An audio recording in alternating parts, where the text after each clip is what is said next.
نحمده ونسلم على سيدنا ومولانا محمد رسوله النبي الكريم الأمين المكين الرؤوف الرحيم أما بعد فأعوذ بالله من الشيطان الرجيم بسم الله الرحمن الرحيم لقد من الله على المؤمنين إذ بعث فيهم رسولا وقال الله تبارك وتعالى لقد كان لكم في رسول الله أسوة حسنة صدق الله مولانا العظيم مولاي صل وسلم دائما أبدا على حبيبك خير الخلق كلهم معزز حاضرین محترم اور در پردہ بیٹھی ہماری مائیں بہنیں اور بیٹیاں اور بالخصوص صاحب خانہ محترم ڈاکٹر احمد سعید صاحب، ان کے بھائی، ان کے دیگر فیملی ممبرز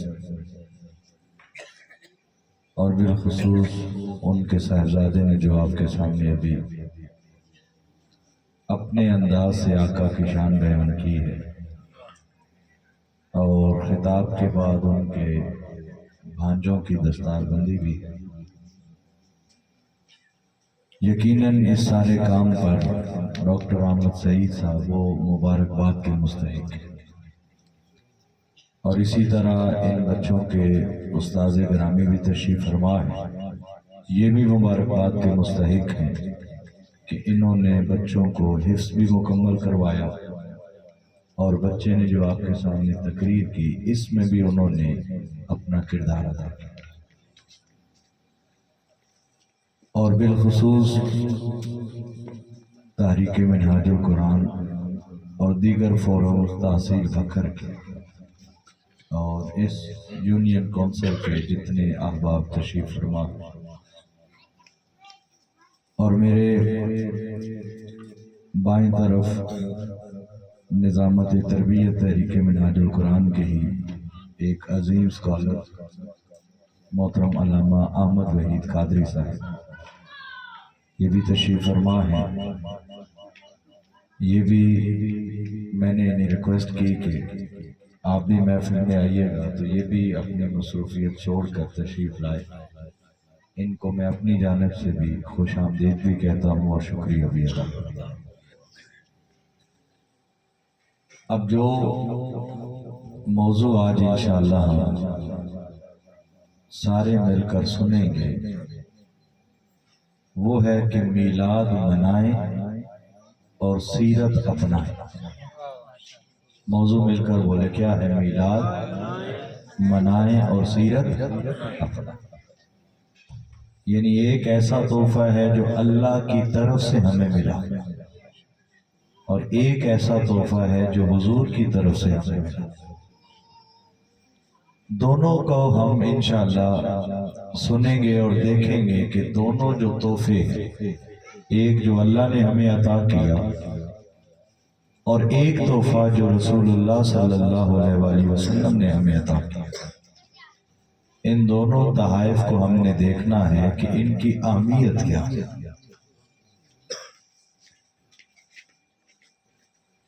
قرآن مجید میں سے میں نے دو مقامات سے آپ کے سامنے دو آیات کے حصے تلاوت کی۔ پہلا جو مقام ہے اس میں اللہ رب العزت نے ارشاد فرمایا لَقَدْ مَنَّ اللَّهُ عَلَى الْمُؤْمِنِينَ، یقیناً اللہ نے مومنوں پر بڑا احسان کیا، اِذْ بَعَثَ فِيهِمْ رَسُولًا، کہ مومنین کے اندر اپنا رسول مبعوث فرما دیا، یعنی حضور کا اس دنیا میں آنا، اس دنیا میں مبعوث کیے جانا، اللہ رب العزت نے یہ جو نعمت ہمیں عطا فرمائی، اس نعمت پر اللہ اپنی طرف سے احسان بھی جتا رہا ہے۔ کہ یہ ایسی نعمت کی ہے میں نے اے بندو تم پر کہ یہ نعمت کر کے میں تم پر احسان جتا رہا ہوں کہ اللہ نے بڑا احسان کیا تم کہ تم میں سے اپنا رسول تم میں مبعوث کر دیا۔ اب یہاں سوچنے کی بات ہے اور یہ سوال بہت نیچے رہ جاتا ہے کہ میلاد منانا چاہیے یا نہیں۔ یہ سوال نیچے رہ جاتا ہے کہ لائٹنگ کرنی چاہیے یا نہیں۔ اس سوال کی اہمیت ختم ہو جاتی ہے کہ چراغاں کرنی چاہیے یا نہیں۔ ارے لوگوں، ہم میلاد منانے یا نہ منانے پہ الجھے رہے اور اس مالک سے پوچھیں، وہ فرما رہا ہے کہ میں نے تم پر احسان کیا کہ تمہیں اپنا حبیب عطا کر دیا۔ اب جس نعمت کو رب عطا کر کے احسان بھی جتائے، اس نعمت پر خوشی منانا یہ اس نعمت کا حق ادا ہوتا ہے۔ سبحان اللہ۔ اگر کوئی نئی خوشی منا رہا تو گویا وہ رب کی جو نعمت ہے جس پر رب نے احسان بھی کیا اور احسان بھی جتایا، گویا ایک بندہ مومن اس نعمت کا انکار کرنے پہ آیا۔ اب جس نعمت کو عطا کر کے رب بھی احسان جتایا، آخر کبھی ہم نے سوچا کہ وہ نعمت ہے کیا، اس نعمت کی عظمت کیا ہے، اس کی شان کیا ہے؟ تھوڑی کو کم کر، تھوڑی سی۔ اس نعمت کی شان کیا ہے، اس کی عظمت کیا ہے؟ دیکھیں اللہ رب العزت نے ہم سب کو مخلوقات میں سے انسان بنایا۔ کون سی مخلوق ہمیں بنایا؟ انسان۔ وہ مالک چاہتا تو ہمیں کسی اور مخلوق میں بھی دے سکتا، ہمیں انسانوں کی جگہ کوئی جانور بنا دیتا، ہمیں انسانوں کی جگہ کوئی درخت بنا دیتا، انسانوں کی جگہ کوئی پہاڑ بنا دیتا، انسانوں کی جگہ کسی سمندر کا حصہ بنا دیتا، کچھ بھی ممکن تھا۔ اس مالک نے کتنا کرم کیا کہ ہمیں اس نے انسان بنا دیا، اور پھر اگلا کتنا بڑا کرم ہے کہ اس مالک نے احسان در احسان کہ اس نے انسان بنا کر ہمیں مسلمان بھی بنا دیا، مسلمان بھی بنا دیا، کلمہ گو بنا دیا۔ پھر اس سے بھی بڑا احسان کہ کلمہ گو جتنے لوگ ہیں ان میں سے ہمیں حضور کی امت میں پیدا کر دیا۔ اے کائنات والو، کبھی تو سوچنا ہوگا ہمیں، اور کبھی تو سوچنا چاہیے کہ وہ مالک ہمیں کچھ بھی بنا سکتا تھا، اس نے کرم کیا کہ انسان بنایا، ایک ہمیں پورا وجود عطا کیا، اس وجود نے ہمیں آنکھیں بھی عطا کی، کان بھی عطا کیے، دماغ بھی عطا کیا، یہ سب کچھ عطا کیا۔ اس مالک نے یہ سارا کچھ دے کر کسی نعمت پر احسان نہیں جتایا۔ ایک نعمت ایسی بھی کی، اس نے نعمت عطا بعد میں کی، لوگوں پر احسان پہلے جتا دیا۔ نعرہ تکبیر، نعرہ رسالت، نعرہ خلافت، نعرہ حیدری، یعنی نعمت دی بعد میں، احسان پہلے جتا دیا۔ گویا رب ہمیں یہ پیغام دینا چاہ رہا ہے کہ لوگوں دھیان کرنا، جس نعمت پر رب بھی احسان جتا رہا ہے، پوری کائنات کی نعمتیں ایک طرف ہے اور ذات مصطفیٰ کی نعمت ایک طرف ہے۔ سبحان اللہ۔ پوری کائنات کی نعمتیں، ان کی شان، ان کی فضیلت، ان کی اہمیت اپنی جگہ پر، لیکن وجود مصطفیٰ ان ساری نعمتوں سے بلند ہے، اس لیے تو رب عطا کر کے اس پہ احسان بھی جتا رہا ہے۔ جس نعمت کو عطا کر کے رب بھی احسان جتا دے، ہمیں سمجھ آنا چاہیے کہ کائنات میں کوئی نعمت ایسی نہیں جو محمد مصطفیٰ کے سامنے آ سکے صلی اللہ علیہ وسلم۔ دیکھیں سیدنا آدم سے لے کے سیدنا عیسیٰ تک علیہ السلام، نبی بھی آئے رسول بھی آئے، اللہ نے کسی کی آمد پر ان کی قوم کے لوگوں کے لیے احسان نہیں جتایا، گو کہ وہ اپنے اپنے دور میں اللہ کی سب سے بڑی نعمت ہوتے تھے اپنے اپنے دور میں، اس کے باوجود اللہ نے احسان نہ جتایا، لیکن ان سب میں جب محمد مصطفیٰ آئے اللہ نے آنے سے پہلے ہی احسان جتا دیا تاکہ لوگوں کو سمجھ آئے کہ آدم سے عیسیٰ ان سب کی شانیں اور ہیں، محمد مصطفیٰ کی شان سب سے بلند ہے، اس لیے تو اللہ احسان جتا رہا ہے۔ پھر یہ کائنات پر غور کریں، یہ زمین بنائی رب نے ہمارے چلنے کے لیے، رب نے احسان نہ جتایا، آسمان کو بنایا احسان نہ جتایا، ہمارے کھانے کے لیے ہمیں خوراک دی احسان نہ جتایا، پینے کے لیے پانی دیا احسان نہ جتایا، بولنے کے لیے زبان دی احسان نہ جتایا، رہنے کے لیے گھر دیا احسان نہ جتایا، گزارا چلانے کے لیے مال دیا احسان نہ جتایا، علم کی نعمت دی احسان نہ جتایا، شعور کی نعمت دی احسان نہ جتایا۔ ارے رب نے کسی نعمت پر احسان نہ جتایا، لیکن جب سے اپنا مصطفیٰ عطا کیا ہے رب نے فرمایا لوگوں سنو، ساری نعمتیں اور ہیں، مصطفیٰ کی نعمت اور ہے، اس لیے رب کسی نعمت پر احسان نہ جتائے، اکیلے مصطفیٰ کی نعمت پر احسان جتا رہا ہے کہ لوگوں کو سمجھ آ جائے جس نعمت پر رب احسان جتا رہا ہے اس نعمت جیسی رب کی کوئی نعمت ہے ہی نہیں۔ سبحان اللہ سبحان اللہ۔ اب جس نعمت پر رب بھی احسان جتائے ہم پر لازم ہے کہ جب اس نعمت کی بات آئے ہم کائنات کی ہر خوشی نیچے رہ جائے، آمنہ کے لال کے آنے کی خوشی سب سے بڑھ کے منایا کریں،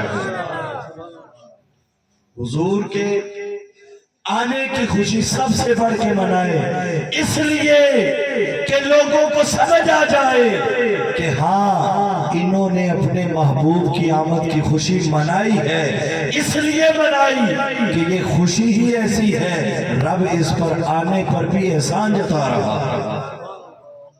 اب حضور کے آنے سے اگر ہمیں کلمہ کی نعمت ملی تو یہ بھی حضور کی آمد کا صدقہ، حضور نہ تشریف لاتے تو ہمیں کلمہ کی نعمت بھی کہاں ملنی تھی۔ ہم مسلمان اگر ہیں تو یہ بھی حضور کے آنے کا صدقہ ہے، حضور تشریف لائے تو ہم مسلمان ہیں، ہمیں قرآن جیسے عظیم کتاب ملی اگر یہ بھی حضور کا صدقہ ہے کہ حضور کے وسیلے سے ہمیں قرآن مجید جیسی کتاب ملی، ہمیں اگر اسلام جیسا دین ملا ہے تو یہ بھی حضور کا صدقہ کہ حضور آئے تو حضور کے صدقے ہمیں اسلام جیسا دین ملا۔ ارے یہ تو احسانات اس امت پر ہے کہ حضور کے آنے کے صدقے ہمیں اسلام بھی ملا، ایمان کی نعمت بھی ملی، قرآن کی نعمت بھی ملی، اسلام کی نعمت بھی ملی۔ ارے کائنات پہ غور کرے، حضور آئے تو یہ کائنات سجائی رب نے ہے، اگر حضور نے نہ آنا ہوتا تو یہ بزم کائنات ہی نہ سجتی۔ اگر یہ ساری کائنات زمین بنی ہے، آسمان بنے ہیں، سمندر ہے، دریا ہے، سبزہ ہے، درخت ہے، پہاڑ ہے، ارے یہ پوری کائنات ہے تو یہ صرف اور صرف اس لیے ہے کہ اس کائنات میں محمد مصطفیٰ نے آنا تھا، رب نے حضور کے صدقے یہ پوری کائنات کو سجا دیا ہے۔ پیر میر علی شاہ صاحب علیہ رحمت فرماتے ہیں نا کہ رب قسمہ کھا بیٹھا، رب قسمہ کھا بیٹھا، ڈھولا ہک تیرے دم بدلے کل دنیا پا بیٹھا۔ سبحان اللہ۔ یہ حضور کے آنے کا صدقہ ہے کہ یہ پوری کائنات سجی ہوئی ہے۔ ارے جن کی وجہ سے پوری کائنات سجی، جب وہ تشریف لائے تو ہم ہر ایک سے بڑھ کر حضور کے آنے کی خوشی کو منایا کریں۔ یہ ایسا رب کا عظیم احسان ہے اس امت پر، انسانیت پر، کہ حضور کے آنے کے صدقے ہمیں ہر چیز مل گئی۔ اب اس پر کئی چیزیں ہیں جو حضور علیہ السلام کے آنے سے، حضور کے توسل اور وسیلے سے ہمیں میسر آئی۔ ایک سب سے بڑی چیز اور جس کو دیکھ کر ہماری عقل بھی تسلیم کرتی ہے کہ ہاں، حضور کے آنے سے جب یہ نعمت بھی ہمیں ملی ہے تو حق بنتا ہے کہ رب حضور کی آمد پر ہمیں احسان جتائے۔ وہ کیا کہ حضور کے آنے کی وجہ سے اس دنیا سے قیامت تک شرک کا خاتمہ ہو گیا۔ کس کا خاتمہ ہو گیا؟ پھر بولے کس کا خاتمہ ہو گیا؟ پھر بولے کس کا خاتمہ ہوا؟ شرک کا خاتمہ ہوا۔ پچھلے نبی بھی آئے، رسول بھی آئے، اور ایسا ہر ایک کے ساتھ ہوا کہ وہ نبی اور رسول کا جو ہی وصال ہوتا ان کی قوم دوبارہ شرک کی طرف پلٹ جاتی۔ اور حضرت موسیٰ علیہ السلام یہ کچھ نبی ایسے بھی ہیں کہ جن کی زندگی میں ہی وہ چند دنوں کے لیے وہ طور کی پہاڑی پر گئے اللہ کے حضور کلام کرنے کے لیے، اس کے انوار و تجلیات کو سمیٹنے کے لیے چند دنوں کے لیے وہاں گئے، پیچھے سے قوم نے بچڑے کی پوجا شروع کر دی، یعنی شرک دوبارہ پلٹ آتا تھا۔ یہ حضور کا صدقہ ہے کہ میرے آقا نے فرمایا لوگوں سنو، میں اس دنیا سے وصال کر رہا ہوں، پردہ کر رہا ہوں، لیکن اے لوگوں تمہیں خوشخبری دے کے جا رہا ہوں کہ اب قیامت تک میری امت میں شرک پلٹ کے نہیں آ سکتا۔ میری امت جب تک رہے گی، میری امت ہمیشہ توحید پر ہی رہے گی، شرک کی طرف نہیں پلٹ کے جا سکتا۔ یہ حضور نے اس امت کو بشارت دی۔ اب دیکھیں، اب پچھلی امتوں کو اگر ہم دیکھیں تو بعض امتیں ایسی ہیں جنہوں نے چڑھتے سورج کو جب دیکھا تو انہوں نے سورج کی چمک دیکھی، سورج کی تابانی دیکھی، سورج کا وجود دیکھا، سورج کی چمک اور روشنی دیکھی۔ تو کچھ قومیں ایسی ہیں انہوں نے سورج کی پوجا شروع کر دی، سورج کی عبادت شروع کر دی۔ جب سورج شام کو ڈوب گیا اور چاند نکلا رات کو تو کچھ قومیں ایسی ہیں کہتی نہیں، سورج تو ڈوب گیا، انہوں نے چاند کی چاندنی دیکھ کر اس کی پوجا شروع کر دی، اس کی پوجا شروع کر دی۔ کچھ لوگ ایسے تھے جنہوں نے چلتے پانی کو دیکھ کر، پانی کی روانی دیکھ کر پانی کی پوجا شروع کر دی۔ کچھ ایسے تھے جنہوں نے بلند پہاڑوں کو دیکھا تو پتھروں کی پوجا شروع کر دی۔ کچھ ایسے تھے جنہوں نے بچڑے کی پوجا شروع کر دی۔ کچھ ایسے تھے جو درختوں کے آگے سجدہ ریز ہو جاتے تھے۔ الغرض اس کائنات نے ہر دور میں طرح طرح کی مخلوقات کو دیکھا کہ حضرت انسان سورج کو دیکھ کر اس کے آگے سجدہ ریز ہے، چاند کو دیکھ کر اس کے آگے جھک رہا ہے، پہاڑ کو دیکھ کے اس کو سجدہ کر رہا ہے، پانی کو دیکھ کے اس کی پوجا شروع کر دی اس نے۔ انسان کبھی کہاں جھکتا، کبھی کہاں جھکتا تھا۔ ارے اسی دور میں، اسی اسنا میں، اس دنیا میں آمنہ کے لال تشریف لاتے ہیں۔ جو لوگ سورج کی پوجا کر رہے تھے رب نے انہیں نظارہ کروا دیا کہ تم سورج کو پوجتے ہو، اور مصطفیٰ کی انگلی دیکھنا، مصطفیٰ کی انگلی اٹھنے کی دیر ہوگی، ڈوبا ہوا سورج بھی مصطفیٰ کے قدموں میں واپس آنا شروع کر دے۔ نعرہ تکبیر، نعرہ رسالت، نعرہ خلافت، نعرہ حیدری۔ جو سورج کی پوجا کرتے تھے رب نے دکھا دیا کہ لوگوں آج دنیا میں کوئی ایسا بھی آیا ہے جس کی حکومت سورج پر بھی چل رہی ہے، جو چاند کی پوجا کرتے تھے حضور نے ان کو دکھا دیا۔ بچپن میں جب کھیلنا چاہتے تھے میرے آقا پنگھوڑے میں چاند کی طرف انگلی کرتے تھے۔ حضرت حلیمہ کہتی ہے جیسے جیسے مصطفیٰ کا ہاتھ ہلتا اوپر ویسے چاند حضور کے ہاتھوں پہ رقص کرنا شروع کر دیتا تھا۔ جو چاند تاروں کی پوجا کرتے تھے تارے بھی مصطفیٰ کے اشارے پر، جو درختوں کی پوجا کرتے تھے درخت بھی حضور کے قدموں میں سجدہ کرتے تھے، آ کر پتھر حضور کو سلام کرتے تھے۔ جو پتھروں کی پوجا کرتے وہ جانور بھی آ کر حضور کو سجدے کرتے تھے۔ یہ ساری کیفیات وہ لوگ بھی دیکھ رہے تھے اور ادھر صحابہ کرام بھی دیکھ رہے تھے۔ ایک دن ایسا بھی آیا کہ ایک بکری جب حضور کے آگے آ کر سجدہ کرتی ہے، ابو بکر صدیق کھڑے ہو جاتے ہیں، عرض کرتے ہیں کہ اللہ کے رسول ہماری آنکھوں کے سامنے جانور آپ کو سجدہ کر رہے ہیں، آقا ہمیں بھی اجازت دیں ہم بھی آ کر آپ کے حضور سجدہ کرنا چاہتے ہیں۔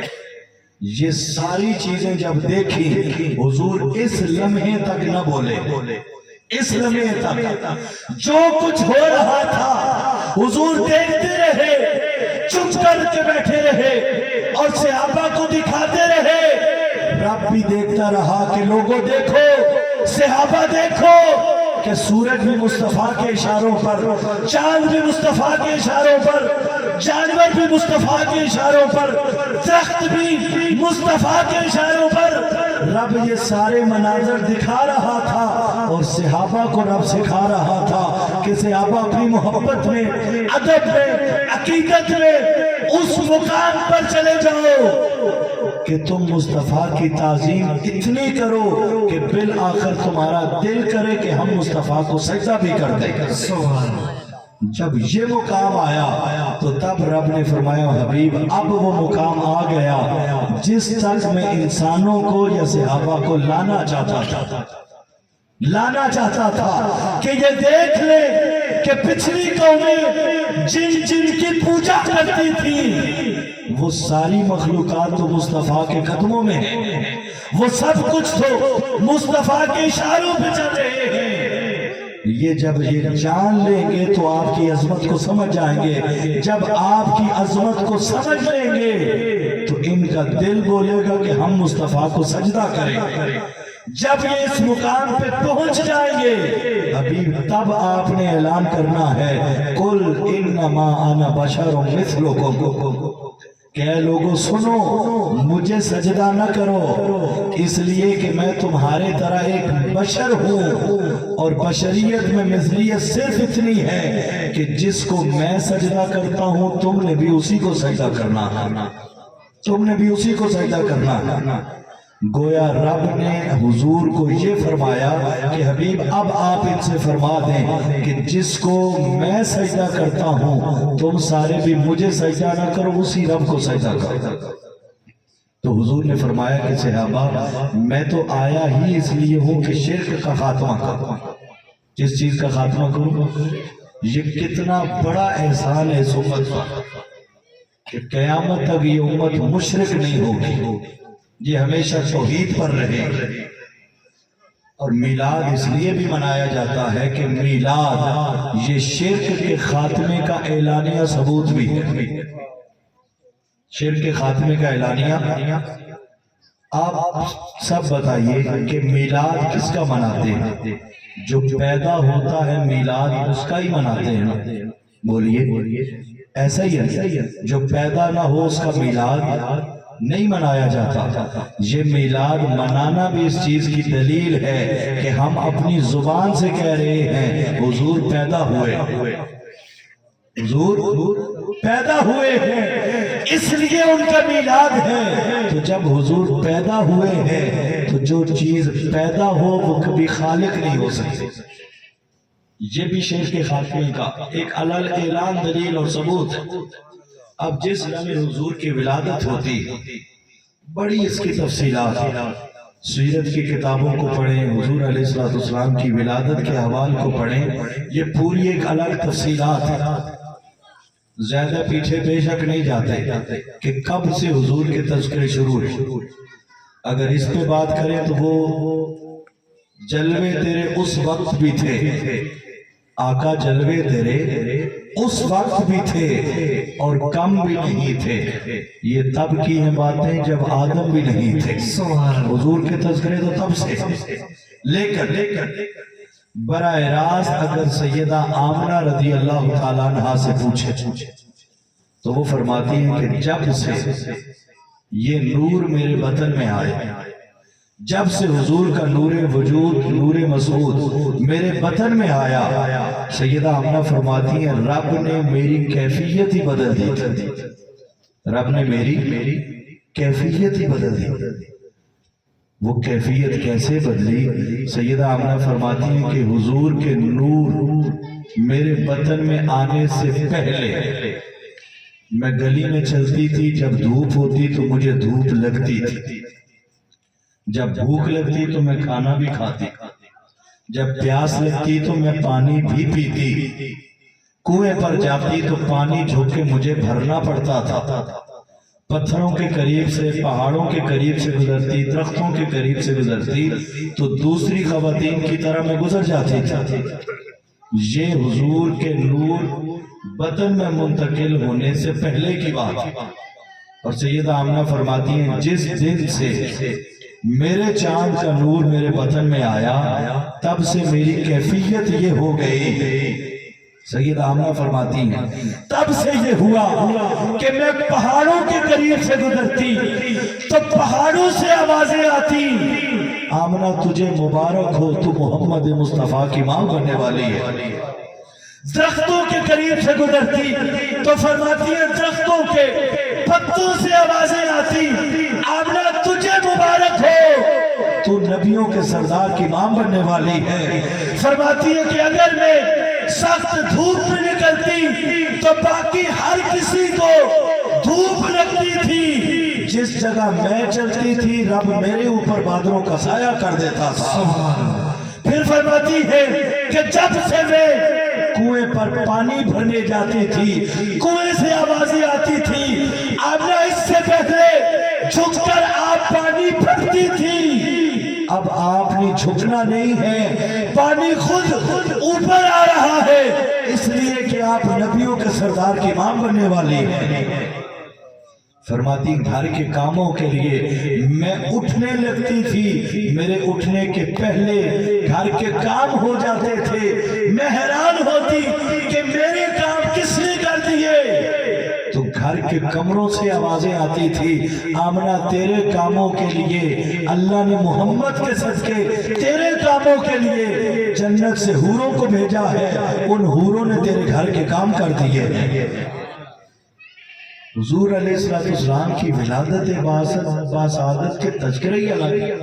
پھر سیدہ حلیمہ سعدیہ، وہ واقعات شاید آپ نے پچھلے سال سنا تھا کہ حضرت حلیمہ کی کیا کیفیات تھی، ان کی سواری کی کیا کیفیات تھی۔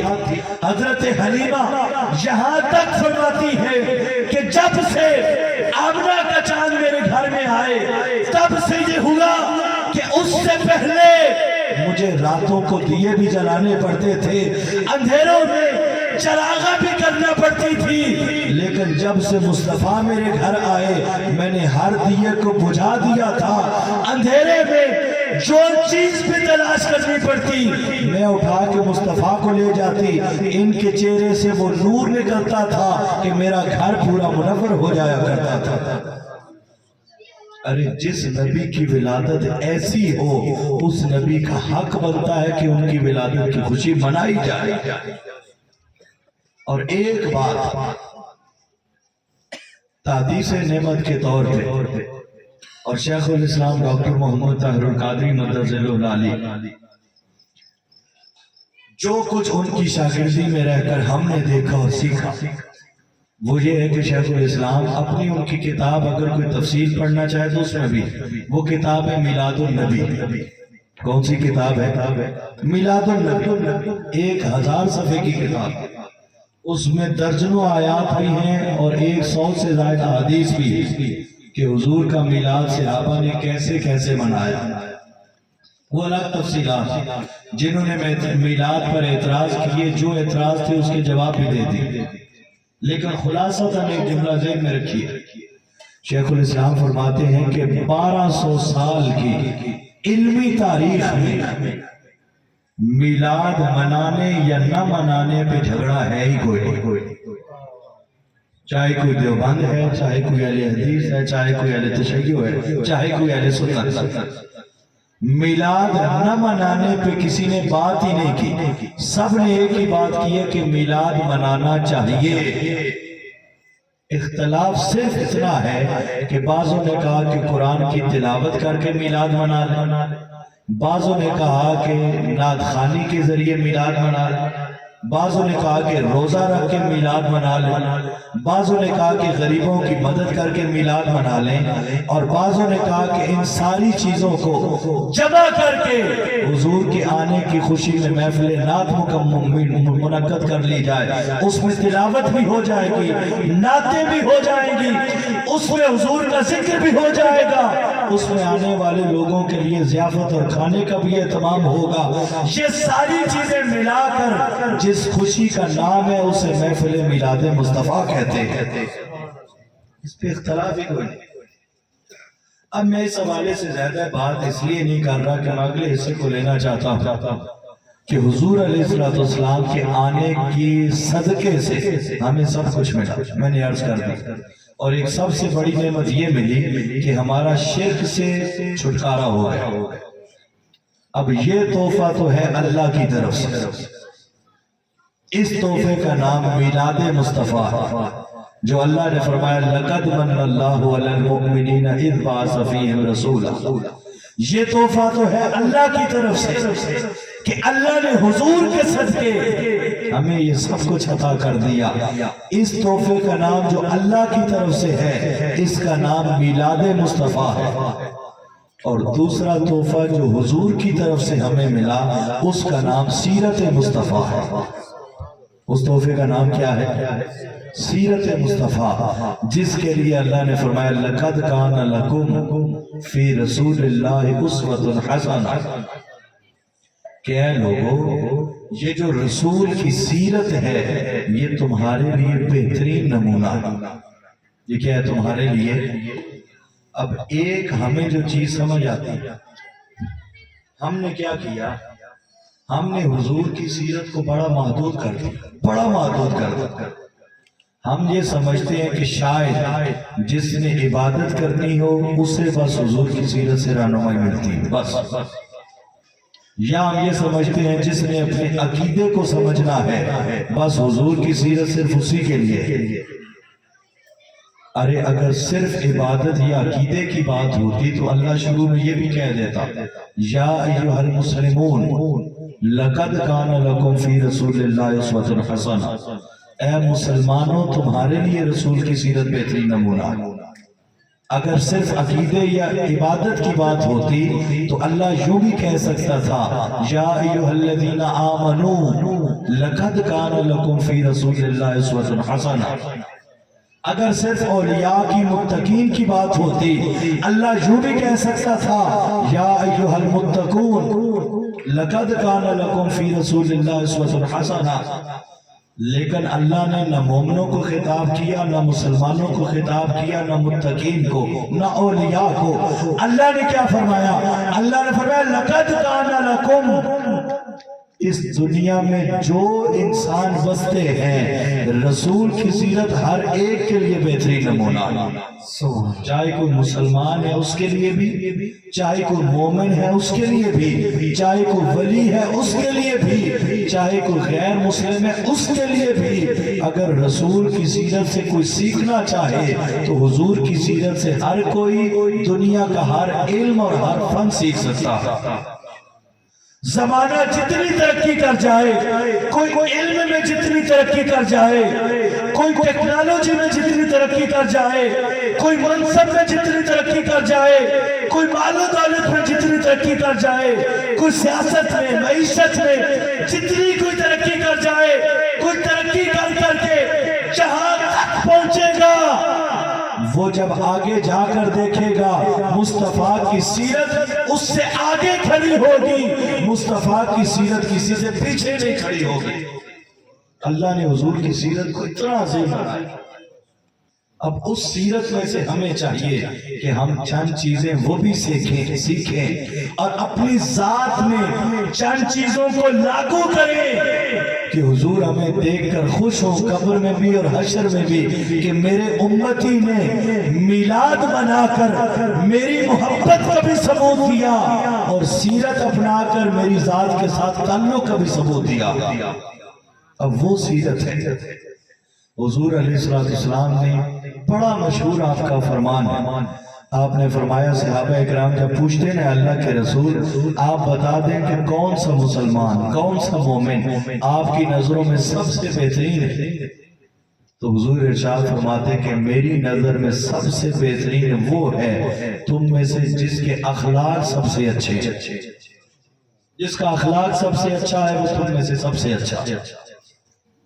اور اخلاق کا تعلق صرف نمازوں سے نہیں، اخلاق کا تعلق صرف عبادات سے نہیں ہوتا، اخلاق کا تعلق ہمیشہ معاملات سے ہوتا کہ بندہ ایک دوسرے سے بات کیسے کرتا، وہ بڑے سے بات کرے تو کیسے کرے، چھوٹے پر شفقت کی بات ہے تو کیسے کرے، وہ والدین سے بات کرے تو کیسے کرے، اولاد کی تربیت کا معاملہ ہو تو کیسے کرے، ہمسایوں کی بات ہو تو کیسے ان کا حق ادا کرے، بزنس پارٹنر کی بات ہو تو وہ کیسے ان کا حق ادا کرے، استاذ کی بات ہو تو کیسے ادب کرے، شاگرد کی بات ہو تو کیسے اس پہ شفقت کرے، غیروں سے بات ہو تو تب کیسے معاملہ کرے، ایون کہ غیر مسلموں کی بات ہو تو وہ غیر مسلموں سے کیسے بات کرتا ہے، یہ ساری چیزیں اخلاق میں ہیں۔ حضور نے فرمایا جس کا اخلاق سب سے اچھا ہے وہ تم میں سب سے اچھا انسان ہے۔ اب ہمیں اپنے گریبانوں میں جھانکنا، ہماری زبان ہمارے وجود سے غیر مسلم تو دور کی بات اپنے مسلمان محفوظ نہیں ہوتے، ہم اپنے مسلمانوں کے لیے تنگ نظر ہے، انتہا پسند ہے، گالی گلوچ کا کلچر عام کرتے ہیں، مسلمان تو پھر چلے دور کی بات ہمارے گھر میں بیٹھے والدین ہم سے محفوظ نہیں، باہر دنیا کو تبلیغیں کرتے رہے، دنیا کو لنگر کھلاتے رہے، دنیا کو دسترخوانوں کے ذریعے کھانے کھلاتے رہے، اور گھر میں بوڑھے والدین ایک ایک لقمے کو ترسے، ایسی سخاوت کا کوئی فائدہ نہیں۔ باہر دنیا کے ساتھ ہم شفقتیں کرتے رہے اور والدین ہماری ایک مسکراہٹ کو ترستے رہے، ایسی شفقتوں کا کوئی فائدہ نہیں۔ گھر میں بیوی بچے ہیں، گھر میں بہن بھائی ہیں، وہ ہماری ذات سے محفوظ نہیں ہوتے اور ہم جہان والوں کے لیے بڑے اچھے بنے ہوتے۔ سیرت مصطفیٰ یہ ہے، حضور کی 11 ازواج مطہرات، آپ جس سے بھی پوچھیں گے ہر زوجہ محترمہ یہ کہتی ہے کہ میرے شوہر سب سے زیادہ پیار مجھ سے کرتے ہیں۔ حضور کی 4 صاحبزادیاں ہیں، جس سے بھی پوچھیں گے حضور یہی فرماتے صحیح وہ کہتی ہیں کہ ہمارے باپ ہمارے والد گرامی سب سے زیادہ پیار ہم سے کرتے ہیں۔ صحابہ کرام میں سے جس سے پوچھیں وہ ہر صحابی یہی کہتا ہے کہ میرے آقا سب سے زیادہ پیار مجھ سے کرتے ہیں۔ اہل بیت اطہار میں سے جس سے پوچھیں گے وہ یہی کہیں گے کہ ہمارے بابا ہمارے نانا سب سے زیادہ پیار ہم سے کرتے ہیں۔ ارے ہمیں اپنے اخلاق میں ایسا ہونا چاہیے۔ اب حضور علیہ السلام کا اخلاق حسنہ یہ بھی ہے، ایک صحابی حضور علیہ السلام کے سامنے آ کر عرض کرتے ہیں کہ اللہ کے رسول آپ یہ بتا دیں کہ آپ کے نظر میں حسن اخلاق میں سب سے بہترین چیز کیا ہو سکتی ہے؟ حضور نے فرمایا کہ یہ چیزیں ہیں جو تمہیں بیان بھی کرتا ہوں۔ اس موقع پر حضور نے ایک نئی چیز بیان فرمائی، آج ہمارے لیے سوچنے کی بات ہو۔ حضور نے ارشاد فرمایا من غسل میتا، حضور نے فرمایا جس نے کسی میت کو غسل دیا، مل کر دہرائیں کیا؟ حضور نے فرمایا جس نے میت کو پھر دہرائیں، جس نے میت کو غسل دیا فَقَتَمَ عَلَيْهِ، اور اگر کوئی اس کا عیب نظر آیا تو اس نے اگر اس کا عیب چھپا دیا، اس غسل دینے والے نے اگر میت کا عیب چھپا دیا، حضور نے فرمایا غفر اللہ 40 مرتن، اللہ اس عیب چھپانے والے کو 40 مرتبہ اپنی جناب سے بخشش عطا کر دیتا ہے۔ یعنی 1 مرتبہ نہیں بخشے گا، 2 مرتبہ بھی نہیں، 3 مرتبہ بھی نہیں، 10 مرتبہ بھی نہیں۔ حضور نے فرمایا جس نے کسی میت کو غسل دیا اور غسل دیتے ہوئے میت کا کوئی عیب نظر آیا، حضور نے فرمایا اس نے اس کا عیب چھپا دیا، کسی سے ذکر نہ کیا، اس عیب چھپانے والے کو اللہ 40 مرتبہ بخشتا ہے۔ ارے یہ میت کا عیب چھپانے والے کا حال ہے، اور اگر کوئی زندہ کا عیب چھپا لے، سوچئے اس سے اللہ کتنا خوش ہوتا ہوگا۔ لیکن کیا ہماری زندگی میں یہ چیز ہے؟ ہم عیب چھپانا تو دور کی بات، ہم تو عیب تلاش کرتے ہیں کہ کوئی عیب نظر آئے تو ہم اس کا عیب اچھالے لوگوں۔ یہ تو عام مسلمان کی بات ہے۔ حضور کی زندگی میں انسان کی عزت کتنی تھی۔ عبداللہ ابن ابی، آپ میں سے ہر کوئی جانتا ہے کہ رئیس المنافقین تھے، منافقوں کا بھی سردار تھا، صحابہ کرام میں سے ہر کوئی جانتا تھا۔ جب عبداللہ ابن ابی مر گیا تو اس کا بیٹا جو صحابی تھے حضور کے پاس آتے ہیں، آ کر عرض کرتے ہیں کہ اللہ کے رسول، میرا باپ فوت ہو گیا، اس نے مرنے سے پہلے نصیحت کی تھی کہ میرا جنازہ اور کوئی نہ پڑھائے، میرا جنازہ محمد مصطفیٰ آ کے پڑھائے۔ میرے والد نے نصیحت کی تھی کہ مجھے کسی اور کپڑے کا کفن نہ دینا، مجھے اس کپڑے کا کفن دینا کہ جو کپڑا محمد مصطفیٰ کے جسم سے مس ہوا ہو۔ انہوں نے آ کر جب حضور سے التجا کی کہ حضور اپنا جبہ بھی عطا کر دیں اور میرے والد گرامی کا آگے جنازہ بھی پڑھائیں، حضور علیہ السلام نے اپنا جبہ عطا کیا۔ تب بھی سیدنا عمر فاروق عرض کرتے ہیں اللہ کے رسول یہ کیا کر رہے ہیں؟ وہ منافقوں کا سردار ہے، آپ نے تو ہمیں بتایا تھا، اب آپ جبہ بھی دے رہے ہیں۔ پھر جب جنازہ تیار ہو گیا، اس کا بیٹا دوبارہ آتا ہے، حضور جنازہ تیار، آ کر پڑھا دیں۔ حضور پھر جنازے کے لیے جاتے ہیں، صحابہ اب حیران ہیں کہ رئیس المنافقین کا جنازہ حضور پڑھانے جا رہے ہیں۔ عمر فاروق پھر جب جنازہ بالکل تیار ہو کر حضور پڑھانے لگتے ہیں، عمر فاروق پھر سامنے آ جاتے ہیں، عرض کرتے ہیں اللہ کے رسول اس کے بارے میں آپ نے ہمیں یہ نہیں بتایا تھا؟ حضور فرماتے ہیں بتایا تھا۔ اے اللہ کے رسول یہ نہیں بتایا تھا؟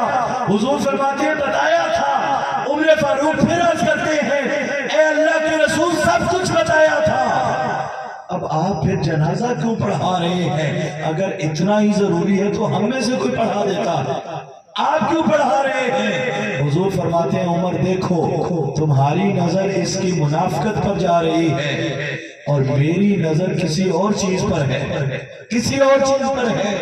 دوسرا حضور نے فرمایا عمر دیکھو معاف کرنا نہ کرنا یہ مالک کا کام ہے، دعا کرنا کسی کے لیے یہ میرا کام ہے، میں ہر ایک کے لیے دعا کروں گا، آگے عطا کرنا یا معاف کرنا یہ مالک کا کام ہے۔ حضور نے یہ جملے ارشاد فرما کر جنازہ شروع کر دیا، جنازہ پڑھا دیا، دعا کر دی، پھر یہ ہاتھ رکھ کے اپنے ہاتھوں سے اٹھا کر اسے قبر میں دفنایا بھی، پھر اس کی قبر پر کھڑے ہو کر پھر دعا کی۔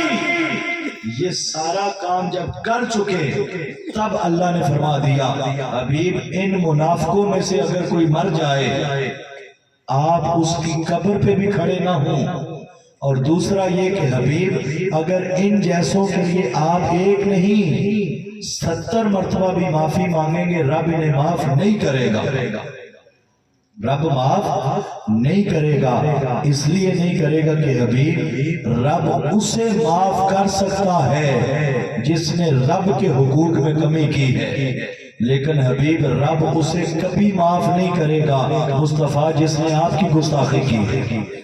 عبداللہ ابن ابی نمازیں پڑھتا تھا، حج بھی کرتا تھا، طواف بھی کرتا تھا، اس کی عبادت میں کمی نہ تھی، اس کی اگر کمی تھی تو ایک چیز میں کمی تھی کہ وہ حضور کا گستاخ تھا، بے ادب تھا۔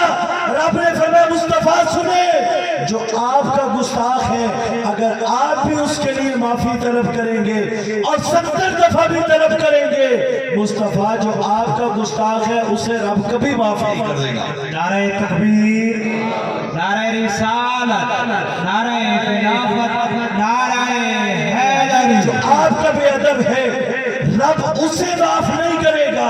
رب نے یہ اعلان کر دیا، لیکن حضور کے جنازہ پڑھانے سے ہوا کیا کہ جنازہ پڑھا کے حضور جو ہی پیچھے ہٹے، عبداللہ ابن ابی کے جو ماننے والے تھے، اس کا ساتھ دینے والے جو لوگ تھے، سینکڑوں لوگوں نے وہیں پر حضور کے سامنے آ کر اس کردار کو دیکھ کر حضور کا کلمہ پڑھ کر حضور کی غلامی اختیار کر لی۔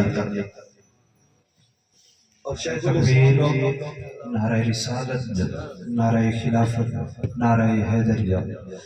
حضور علیہ السلام نے جب جنازہ پڑھایا، اسے اپنے ہاتھوں سے قبر میں اتارا، اس کی قبر پر کھڑے ہو کر پھر اس کے لیے دعا کی۔ لوگ دیکھ رہے تھے کہ عبداللہ ابن ابی نے عمر بھر ہمیں اس ہستی کی مخالفت سکھائی ہے، اس ہستی کی دشمنی سکھائی ہے، لیکن یہ ہستی کتنی عظیم ہے، اس کا کردار کتنا عظیم ہے کہ آج یہ اسی کے لیے دعا کر رہے ہیں۔ یہ عمل دیکھ کر سینکڑوں لوگوں نے وہیں پر کلمہ پڑھ کر حضور کی غلامی اختیار کر لی۔ اور شیخ الاسلام ڈاکٹر محمد طاہر القادری آپ کا ایک جملہ اسی 1 اکتوبر میں، آج سے یعنی 20 دن پہلے، لاہور میں منہاج یونیورسٹی میں ایک اجلاس تھا، اس میں جتنے وہاں کے پڑھے ہوئے فضلاء تھے وہ سارے اسکالرز وہاں اکٹھے تھے۔ ان منہاجینز کے ساتھ شیخ الاسلام نے ایک گفتگو کی، اس میں سے ایک جملہ آپ کے سامنے عرض کرنے لگا۔ شیخ الاسلام ڈاکٹر محمد طاہر القادری نے فرمایا کہ بیٹا عموماً آپ نے معاشرے میں ایک جملہ سنا ہے، اور وہ یہ جملہ آپ نے سنا ہوگا کہ اسلام تلوار کے زور سے پھیلا۔ یہ جملہ آپ میں سے سنا ہے کئیوں نے کہ نہیں؟ بولیے، سنا ہے نا؟ شیخ الاسلام نے فرمایا کہ بیٹا یہ جملہ درست کر لیں، اسلام تلوار کے زور سے نہیں پھیلا، اسلام محمد مصطفیٰ کی سیرت اور کردار سے پھیلا، حضور کے اخلاق سے پھیلا۔ تلوار جب بھی اٹھی ہے وہ ظلم کے خاتمے کے لیے اٹھی، ظلم کے خاتمے کے لیے۔ اسلام جب بھی پھیلا ہے وہ حضور کے اسوہ اور کردار سے پھیلا، اسوہ اور کردار سے پھیلا۔ جو طائف میں پتھر مارتے رہے، جو راستے میں کانٹے بچھاتے رہے، جو حضور کی پیٹھ پر اجریاں پھینکتے رہے، ان سب نے دشمنی کی انتہا کر دی، اور آمنہ کے لال نے حسن اخلاق کی انتہا کر دی۔ ہر ایک نے حضور کی تبلیغ کو سن کر کلمہ نہیں پڑھا، حضور کے اخلاق اور کردار کو دیکھ کے سب نے کلمہ پڑھا۔ اور بطور چیلنج میں آپ کو ایک بات عرض کرنے لگا ہوں کہ آپ صحابہ کرام اور صحابیات کے اسلام قبول کرنے کے واقعات کو اگر پڑھیں، جس کا بھی پڑھیں، آپ کو 95% صحابی وہ ملیں گے جنہوں نے حضور کی تبلیغ سن کے کلمہ نہیں پڑھا، حضور کا کردار دیکھ کے کلمہ پڑھا، اخلاق دیکھ کے کلمہ پڑھا۔ آج ہماری گفتگو وہ چاشنی سے خالی، وہ تاثیر سے خالی ہے۔ ہماری تقریریں آج پر اثر نہ رہی، اس لیے کہ ہم نے تقریروں میں باقی پہلے سارو رکھ لیے، لیکن ایک پہلو چھوڑ دیا، وہ اخلاق محمدی صلی اللہ علیہ وسلم۔ ہمارے من وہ ٹھیک ہے محبت کا بھی دعویٰ کرتے ہیں، ہمارے من محبت کا بھی پرچار کرتے ہیں، لیکن ہمارے تن حضور کی سیرت سے خالی، اس لیے گفتگو میں اثر نہیں۔ ارے حضور کا اخلاق تو بہت بلند ہے، بہت بلند ہے۔ حضور کی آل کے ایک شہزادے کی بات سنی،